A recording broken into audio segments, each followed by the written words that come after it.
మీ ఎలాంటి వ్యాపార ప్రకటనలకైనా వెంటనే మా ఛానల్ సంప్రదించండి. ప్రస్తుతం మనతో పాటు ప్రముఖ ఆధ్యాత్మికవేత్త, మంత్రతంత్ర జ్యోతిష్యులు, ఐకాన్ ఆస్ట్రాలజర్ సురేష్ బాబు గారు మనతో ఉన్నారు. గురువుగారితో మాట్లాడేద్దాం. నమస్కారం గురుగారు. జై శ్రీమన్నారాయణ. గురుగారు, మార్చి నెల విశేషంగా మకర రాశి వారి పరిస్థితి ఏ విధంగా ఉండబోతుంది? మనకు 3వ తారీఖు గ్రహణం ఉంది. దీని ఇంపాక్ట్ వీళ్ళ మీద ఏ విధంగా ఉంటుంది? ప్లస్సా మైనసా? అలాగే ఉగాదిని ఏ విధంగా పునస్కరించుకుంటే మంచి ఫలితాలు వీళ్ళు పొందొచ్చు అంటారు? అలానే మనకి 2026 సంవత్సరం మార్చి మాసం. ఈ మార్చి మాసంలో మకర రాశి, ద్వాదశ రాశుల్లో ఓడినటువంటి మకర రాశి వారికి అయితే కనుక ముఖ్యంగా గ్రహణానికి సంబంధించినటువంటి విషయాలు, వీరికి గ్రహణం ఏదైతే క్షోభ ఉందో ఈ గ్రహణము సింహరాశిలో ఆరంభమవుతుంది. మకర రాశి వారికి కొంతమేర మంచే జరగవచ్చు అని చెప్పవచ్చు. అన్ని రాశుల వారికన్నా కూడా కొంత దాంట్లో అపశకునం ఉంటుంది, శుభం ఉంటుంది, మిశ్రమంగా ఉంటుంది. కానీ మకర రాశి వారికి అయితే ఎన్నో రోజుల నుంచి పడ్డటువంటి కష్టాలు కావచ్చు, ఇబ్బందులు కావచ్చు, ఇవన్నీ కూడా కొంచెం తోలిపోతూ ఉంటే మళ్ళీ ఈ గ్రహణం ఏర్పడింది కదా అని చెప్పేసి అని బాధపడుతూ ఉండేవారు అందరికీ కూడా కొంతమేర శుభవార్త అని చెప్పొచ్చు. ఈ గ్రహణం ఆరంభంలో 3వ తారీఖే వస్తుంది కాబట్టి, అంటే మాస ఆరంభంలో 3వ తారీఖే వస్తుంది కాబట్టి గ్రహణానికి సంబంధించినటువంటి శోభ వల్ల వీరికి కొంత ఆరోగ్య సమస్యలు కానీ, స్ట్రెస్ కానీ, ఆలోచన విధానానికి కానీ, ఆర్థికమైనటువంటి ఇబ్బందులు కానీ కొంతమేర తొలగేటువంటి అవకాశాలు అయితే బాగా కనిపిస్తున్నాయి. కాబట్టి ఆ మేర వీరు గ్రహణానికి సంబంధించిన దోషాలకు పరిహారాలు అయితే ఖచ్చితంగా చేసుకోవాలి. ఎందుకంటే మనకి మంచి జరుగుతుంది అన్నప్పుడు దాని దోషాలు అనేది మనం ఖచ్చితంగా తీర్చుకుంటేనే అవుతుంది. ఇంట్లో ఎవరైనా సోదరి భావంతో కానీ, తల్లి భావంతో కానీ ఉన్నటువంటి స్త్రీలు ఎవరైనా ఉంటే వారికి మాత్రం కొంత ఇబ్బంది కలిగేటువంటిది అయితే కనపడుతుంది. ఎట్లా అంటే ఆరోగ్య సమస్యలో, ఆర్థికంగానో వారు ఏదో ఒక రకమైన మెంటల్ టెన్షన్ పడేలాగానో కనిపిస్తుంది. కాబట్టి అదంతా కూడా మనకి మిశ్రమంగా వెళ్ళిపోవాలి. కాబట్టి మనకి గ్రహణానికి సంబంధించినటువంటి దానాలు, దానికి సంబంధించినటువంటి పరిహారాలు చేసుకుంటే సరిపోతుంది. ఇకపోతే ఈ మార్చి మాసంలో మకర రాశి వారికి అత్యద్భుతంగా చెప్పగలిగినటువంటి ఒక విషయం ఏంటంటే కనుక, ఈ మార్చి మాసంలోనే వీరికి అనూహ్యంగా అయినటువంటి ఏదైతే డబ్బు రావాలో, ఎక్కడి నుంచైనా రావాల్సినటువంటి డబ్బులు ఉన్నాయో అవన్నీ కూడా వచ్చేటువంటి యోచన కనిపిస్తుంది. ఎందుకంటారేమో, శనితో పాటు శుక్రుడు మీనరాశిలో సంచరిస్తూ ఉంటారు ఈ మాసం మొత్తం కూడా. అలానే ఇక్కడ మనం చూసుకున్నట్టయితే కనుక 2వ స్థానం కుంభరాశి. ఈ కుంభరాశిలో ఉన్నటువంటి 2వ స్థానంలోనే రవి భగవానుడు ఉంటాడు, కుజు భగవానుడు ఉంటాడు, రాహు ఉంటాడు. అలానే ఈ 3 గ్రహాల సమానంలో ఉన్నటువంటి బుధ భగవానుడు కూడా తోడ్పడుతూ ఉన్నాడు. అంటే వీరికి ఎన్ని రకాల ఆదాయాలు వస్తాయి అనేది చూడండి ఒకసారి. ఒకటి, అన్నదమ్ముల భాగాల్లో గొడవలైతే దాని మీద వచ్చేటువంటి ఆదాయం వస్తుంది. ఎక్కడైనా భూమిని నమ్ముకొని పంటలు వేయటమా, రియల్ ఎస్టేట్ చేసేవారిక, ఇలాంటి వాటి మీద ఆదాయం వస్తుంది. ఇక పెళ్లి అయిన తర్వాత స్త్రీ నుంచి కానీ, పురుషుడి నుంచి కానీ, పెళ్లి అయిన తర్వాత ఉండేటువంటి బంధాల మీద వచ్చేటువంటి డబ్బు. ఇక కోర్టులో విషయాలు ఏదైనా నలుగుతున్నా, కోర్టులో ఏదైనా డబ్బు పరంగా ఉండి క్రైమ్ కానీ, క్రిమినల్ కానీ కేసెస్ ఉన్నా అవన్నీ కూడా తొలగిపోయేదానికి ఉంటుంది. అంటే ఇన్ని రకాల ఆదాయాలు అయితే ఖచ్చితంగా సమపాలలో సమకూరుతుంది వీరికిను. ఇకపోతే వీరికి ఎక్కువగా అశుభంగా కలిగినటువంటి ఒక గ్రహం ఏంటంటే గురుగ్రహం. ఈ గ్రహం ఒకటి. అలానే కేతువు కొంచెం నీచంలో ఉంది కాబట్టి మకర రాశి వారికి దానికి సంబంధించిన దోషం. ఇప్పుడు కేతు గ్రహ ఛాయ వస్తుంది కాబట్టి ఏది మనకి గ్రహణం. కాబట్టి వీరికి ఉలవలు, ఒక గ్రహణానికి సంబంధించిన పరిహారం అయితే ఉలవలు 1 కిలో, బియ్యం 1 కిలో, వైట్ తువ్వాల కానీ, వస్త్రం కానీ, అలానే ఒక వెండి ప్రతిమ కానీ, ఏదైనా వెండికి సంబంధించిన రూపు కానీ ఒకటి, ఎక్కడైనా పొంతుల వారికి, అర్చకుల వారికి, ఆచార్య వారికి, ఇక్కడ ఉంటే బ్రాహ్మణునికి దానం ఇచ్చినట్టయితే కనుక చాలా మంచి జరుగుతుంది. ఆ ఒక గ్రహణానికి సంబంధించిన క్షోభ అయితే పోతుంది. ఇకపోతే యుగాది. ఈ యుగాది ఆరంభంలో వీరికి అత్యద్భుతంగా గ్రహాలన్నీ కూడా కట్టగట్టుకొని ఏకధాటిగా వీరి మీద మంచి చేయడానికి వస్తున్నాయి. ఎప్పటి నుంచో వెయిట్ చేస్తున్నారు వీరు శని భగవాన్ యొక్క అశుభ దృష్టితో.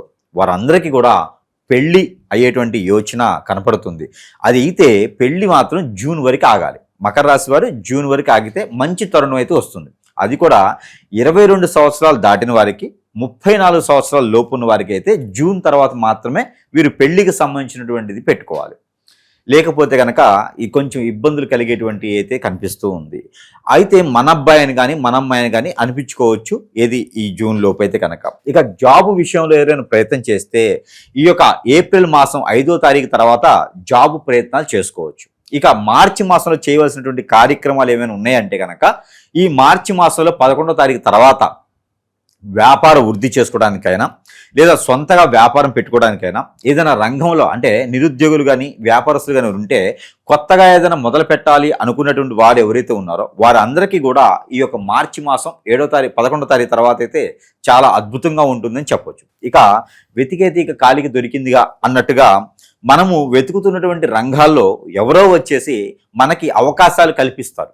ఇక్కడ పలానా దగ్గర మీరు వెతుకుతున్నారు కదండి, పలానా ఏరియాలో మంచి షటర్ ఉంది, మంచి కాలనీ ఉంది, హాస్టల్స్ ఉన్నాయి, అక్కడ పెట్టుకోండి ఏదన్నా అని చెప్పి మనకి సలహాలతో పాటు డబ్బు కూడా వచ్చేటువంటి కనిపిస్తుంది. కాబట్టి మనం వెళ్ళేటువంటి ఆలోచన ఏదైతే ఉందో అది నెమ్మదిగా చేసుకొని ముందుకు అడుగు వేయాలి. ఇలాంటి సహకారాలు రావాలంటే చాలా కష్టం. మకర రాశి వారికి గత 5-6 సంవత్సరాలుగా వెయిట్ చేస్తుంటే ఇప్పుడిప్పుడే కొంతగా మెలకువలు వస్తూ ఉన్నాయి. అవి కూడా మనం చేదాచుకోకూడదు. ఏమో ఇక్కడ నమ్మొచ్చు నమ్మకూడదు అని చేదాచుకుంటే కనుక ఖచ్చితంగా అక్కడే ఉండిపోతాం. ఏదో ముందుకు వెళ్ళాలి.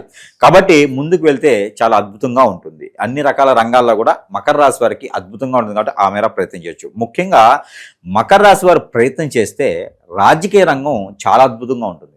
అలాగా ఈ యొక్క మకర రాశి వారికి ఈ యొక్క మార్చి మాసం అయితే అద్భుతంగానే ఉంటుంది ఏ రంగమైనా. కాబట్టి ఆ రకంగా ముందుకు వెళ్తే కనుక ప్రయత్నం పూర్వకంగా చేసుకుంటే అన్నీ కూడా చాలా బాగుండేటువంటి తరుణం అయితే కనబడుతుంది.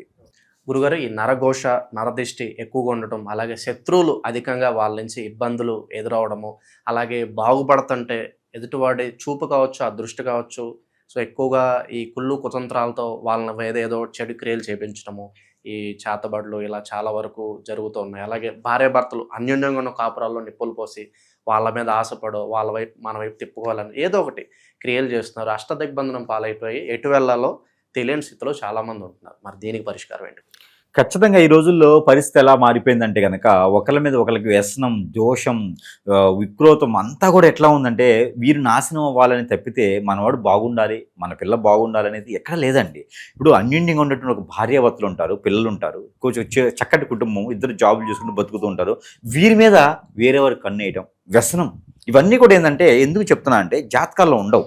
ఇప్పుడు సమాజంలో జరిగేటువంటి సంఘటనలు ఎలా ఉన్నాయి అంటే కనుక హిప్నాటిజం, బ్లాక్ మ్యాజిక్, వశీకరణం, చాతబడి, బాగలముఖి, భానుమతి, యక్షిని, స్పిరిట్, మందు పెట్టడం, మందు తీయటం, ఇలాంటివి ఎన్నో రకాల క్రియలు చేపించేటువంటి ప్రక్రియ చాలా నడుస్తూ ఉంది. ఎందుకంటే కనుక ఎదుటి వ్యక్తి సుఖంగా ఉంటే ఓర్చుకోలేకపోతాం. ఒక మంచి కుటుంబంలో ఉన్నటువంటి అబ్బాయి ఉన్నాడు అనుకోండి, ఎదురు లాగేద్దాము, అమ్మాయి ఉందనుకోండి లాగేద్దాము. ఇదే తత్వంతో ఏర్పడినటువంటి చెడు వ్యసనం. నైట్ నైటే కోటీశ్వరులు అవ్వాలి, నైట్ నైటే నేను అన్నీ సాధించుకోవాలి, ఎవరి దగ్గర ఓపిక ఉండట్లేదు. కాబట్టి వీళ్ళందరూ కూడా గమనించుకుంటూ ఉండాలి. మన పర్సనల్ విషయాలు అది ఉంటే కూడా ఎవరికి షేర్ చేయకూడదు.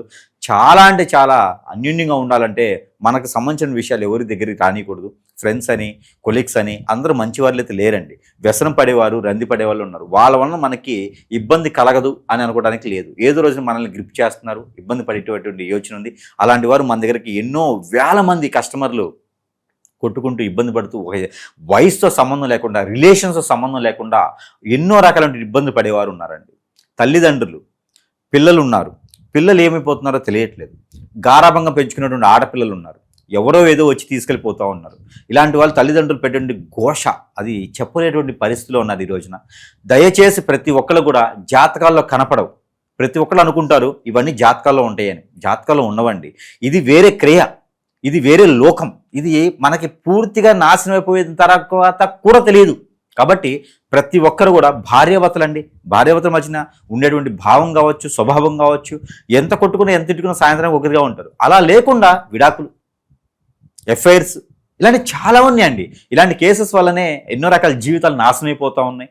ఇలాంటి వాటి జోలు వెళ్ళకూడదండి. అలాంటి ఏమైనా ఉంటే కూడా ఖచ్చితంగా మీలో ఏదన్నా సమస్యకి ఎట్లా ఉండాలంటే కనుక ఆ సిమ్టమ్స్ అనేజీగా ఉండటం కానీ, మన ఫేస్లో చేంజెస్ కనిపించడం, కళ్ళు చేంజెస్ కనిపించడం, జుట్టు ఊడిపోవటం, ఇది నాకు ఊడిపోయింది అది కాదు, ఇది జీన్స్, అది కాకుండా మీకు హెయిర్ ఫాల్ లాంటిది అవ్వటం కానివ్వండి, ఇంకా లేడీస్లో వచ్చేసి స్టమక్ రిలేటెడ్ సమస్యలు, లోపల ఏదో ఉన్నట్టుగా నీరసంగా ఉండడం, కోపం రావడం, చిరాకు పట్టడం, ఇలాంటి సమస్యలు, ఒంటరిగా ఉండాలనిపించడం, సూసైడ్ లాంటివి చేసుకోవడం, ఎంత ఉన్నా కూడా ఏది ముందుకు వెళ్ళలేకపోవడం, అష్టదిబ్బందులు అంటారు దాన్ని.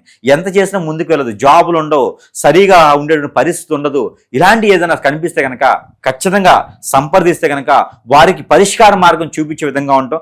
దొంగ స్వాముల్ని దొంగ గురువులను నమ్మకండి. అలాంటి వాళ్ళ దగ్గరికి వెళ్ళేసి మన అవసరం కోసం వాళ్ళ దగ్గరికి వెళ్తే వాళ్ళు అవకాశం తీసుకుంటున్నారు. అలాంటివి కూడా మనం గమనించుకుంటూ ఉండాలి. అలాంటివి చేసుకుంటే కనుక ఖచ్చితంగా ఇబ్బంది పడేటుంది. కాబట్టి ఎవరికైనా కావాలి ఇలాంటి సమస్య ఉంది అని కనుక పరిష్కార మార్గం చూపించేందుకు సిద్ధంగా ఉన్నాం. కాబట్టి ఆ విధంగా ఎవరికైనా కావాలంటే సంప్రదించడానికైతే చూడండి.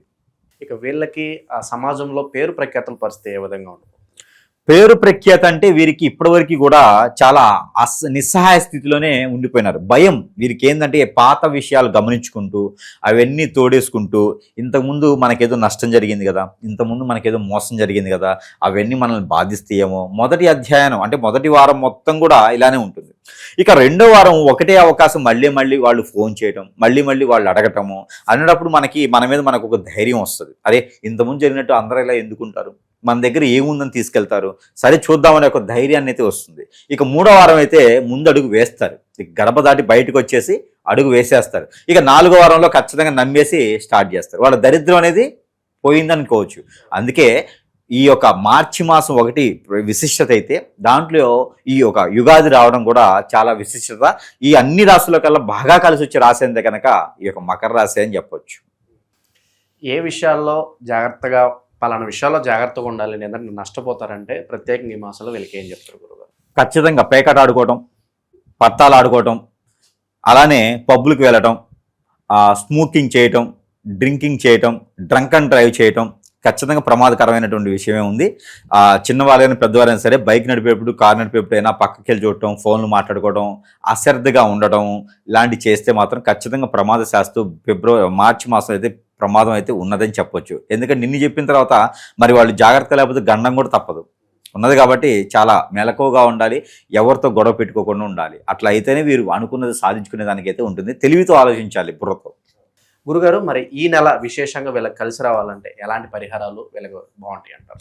ఇక మార్చి మాసం ఏదైతే ఉందో 2020 సంవత్సరం మకర రాశి వారికి అయితే అత్యద్భుతం కలిసి రాబోతుంది. కాబట్టి వీరికి ఇష్టదైవం కులదైవం ఏదైతే ఉందో వారికి కొలుచుకోవచ్చు. ఎందుకంటే ఉగాది కూడా వస్తుంది కాబట్టి వారి ఇష్టదైవం కులదైవం కొలుచుకుంటే చాలా ఆరాధ్యంగా ఉంటుంది.